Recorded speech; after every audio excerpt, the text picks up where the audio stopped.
We did engage with the county government under the direction of His Excellency the Governor, and we have appreciated the committed statements the county government of Kisii has made in addressing the nurses' issues, and more so, reinstatement of the dismissed nurses. You are aware that in 2020, when Corona came, we sought for masks, but the government of the day then decided to dismiss some nurses and procedurally. So we are happy with the county government for the commitments it has made in addressing the nurses' issues.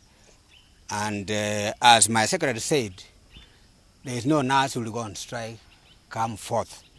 And I want to say that as a county, they have really committed to whatever issues that we had, and I want to call upon our members to ensure that at least we give time to our county.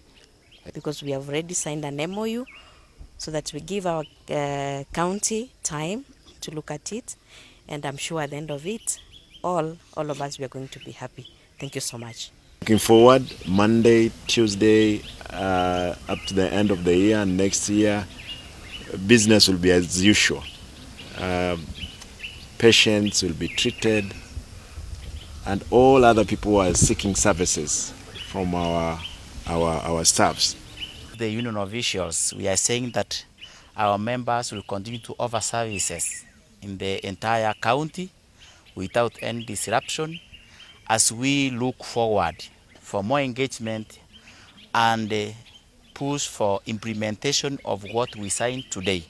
And I want to say thank you to the Kisii County government for accepting the engagement we had last week.